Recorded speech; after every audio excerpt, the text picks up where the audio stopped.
حضور فرماتے ہیں وہ جنت کے بالا خانوں میں سیر کرے گا اور رب اسے دیکھ کے مسکرائے گا. رب اسے دیکھ کے مسکرائے گا. اللہ تعالیٰ مسکراتا ہے اسے دیکھ کے.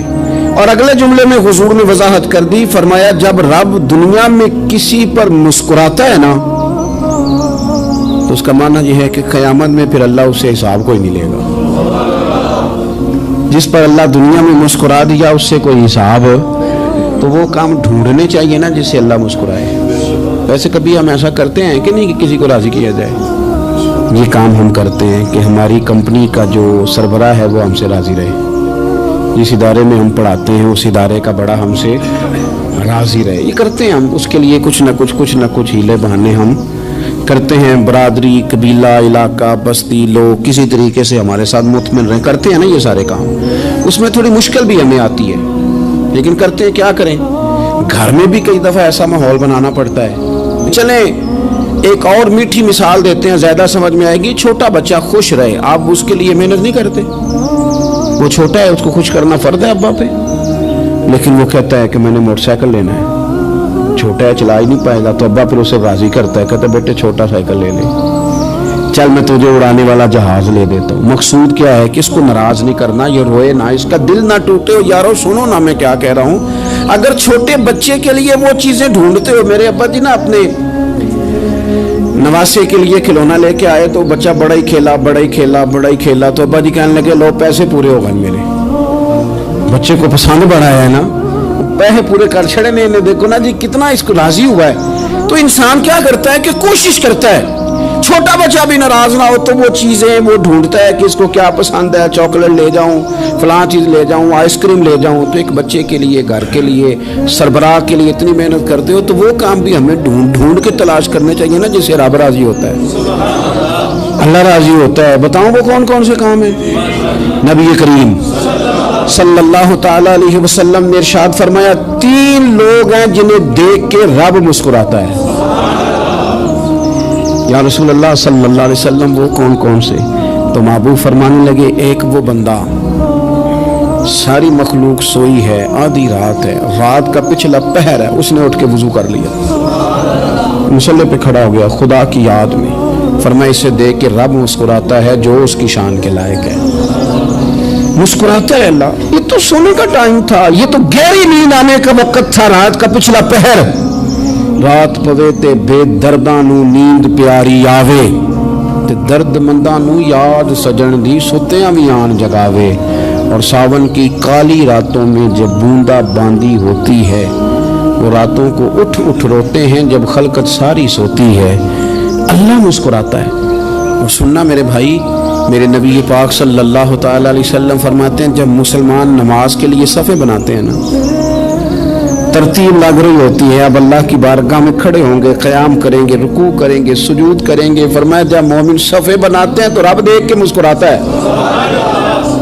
مسکراتا ہے.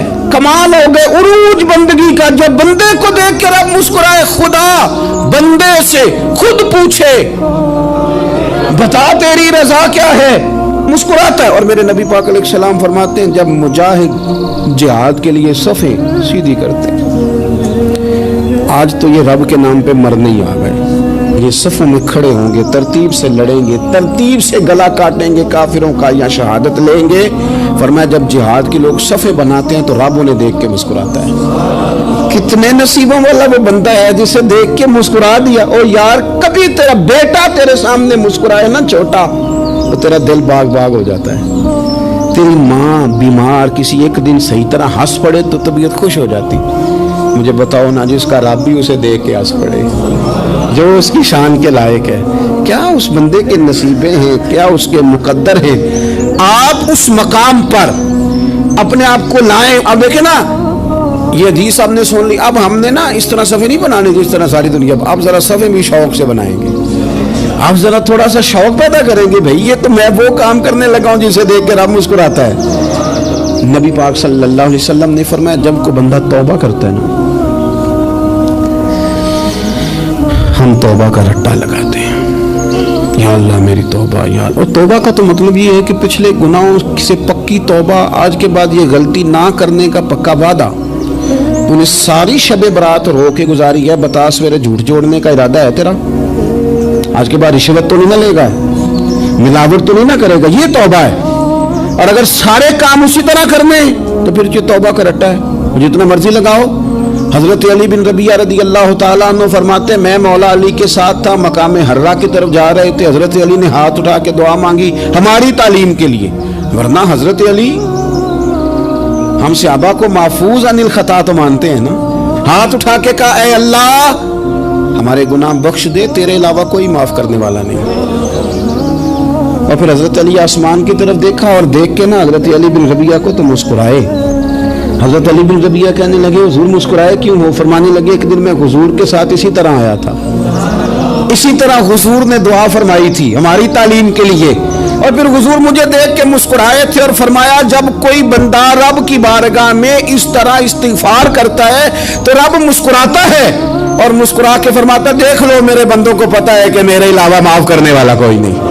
تمہیں پتا ہے, تم اس کی بارگاہ میں رجوع تو لاؤ, آؤ تو صحیح دعا سو لے کر.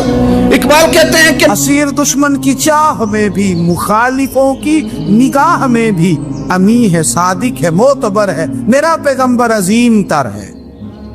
نبی پاک صلی اللہ علیہ وسلم تشریف لائے, انہوں نے کہا جی آپ جو فیصلہ بھی کریں قبول ہے, آپ بتا دیں کون سا قبیلہ حجر اسود اٹھا کے باقی خانہ کعبہ کی تعمیر مکمل ہوگی, حجر اسود کون سا قبیلہ لگائے, پہلے طے کر لیا تھا جو حضور فیصلہ کریں گے سب کو قبول ہوگا. اب اگر حضور ایک کے حق میں فیصلہ کر دیتے تو تیار تھے نا باقی قبول کر دیں. اب وہ سارے قبیلے نظریں حضور پہ لگائیں, نتیجہ نکلنا ہے. یہ سمجھ لیں پاس فیل کا نہیں, فرسٹ سیکنڈ کا نتیجہ ہے. کس کو شہادت ملتی؟ ای شہادت بزور بازو نیز کس کو ملتی ہے؟ قربان جاؤں حضور کی حکمت پر, نبی پاک کے تدبر پر. اب ایک کو بھی اگر حضور کہتے تو لگا دے تو باقی وعدہ کر چکے تھے مانیں گے, پر یار پریشانی تو ہوتی ہے نا کہ ہم سیکنڈ آ گئے, تھرڈ آ گئے. اب یہ سب چاہ رہے تھے شہادت لینا, تو رسول پاک نے نا چادر بچھائی, حجر اسود اٹھا کے رکھا, فرمایا لڑو نا, سارے یہ ایک ایک کونے سے چادر پکڑ لو, قربان جائیں. سب نے اٹھا لیا اور اٹھا کے جگہ لے آئے جہاں نصب کرنا تھا. حضور نے اپنے دست مبارک سے پکڑا, وہاں لگا دیا. اب کوئی سب سے پوچھتا نا کس نے لگایا ہے, تو سب یہی سمجھتے تھے ہم نہیں لگایا ہے, اور آخری فیصلہ یہ تھا ہم سب نہیں لگایا ہے. یہ حکمت ہے رسول پاک کی. تیرے آگے ہے یوں دبے لچے فصحا عرب کے بڑے بڑے, کوئی جانے منہ میں زبان نہیں بلکہ جسم میں جان.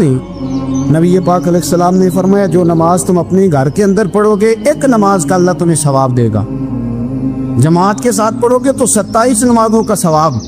لیکن فرمایا وہی نماز اگر تم میری مسجد نبوی میں آ کے پڑھو گے تو اللہ 50,000 نمازوں کا ثواب عطا کرے گا, 50,000 نمازوں کا. اور مدینے والے حبیب فرمانے لگے وہی نماز اگر تم نے بیت اللہ میں آ کے پڑھی تو نماز ایک ہوگی, لیکن رب تمہیں 1,00,000 نماز کا ثواب عطا فرمائے. اب یہ فضیلت حضور نے بیان کی, فضیلت دیکھیں. اللہ تعالیٰ کی رحمتیں ہر جگہ برستی, یہاں کب برسیں گی ہمیں کوئی پتہ نہیں. تقریر کے وقت, خطبے کے وقت, نماز کے وقت, دعا کب برسیں گی نہیں پتہ. لیکن خانہ کعبہ کا جو معاملہ ہے اور وہاں جو رحمت کا معاملہ ہے, ملا رومی فرماتے ہیں کہ خدا کی رحمت اگر تجھے اتنی مل جائے نا قطرے کے برابر بھی, تو سمجھ لے تیری دنیا بھی بن گئی اور تیری آخرت بھی بن گئی. اب میرے نبی پاک علیہ السلام کی حدیث سنیں. حضور فرماتے ہیں روزانہ بیت اللہ شریف پر اللہ کی 120 رحمتوں کا نزول ہوتا ہے. یا رسول اللہ کس وقت ہوتا ہے؟ فجر کے وقت, ظہر کے وقت, عصر کے وقت, طواف کے وقت, نماز کے وقت. کب؟ تو حضور نے طے کر کے بتایا. فرمایا 120 رحمتیں اللہ خانہ کعبہ پہ نازل فرماتے ہیں. یا رسول اللہ کب؟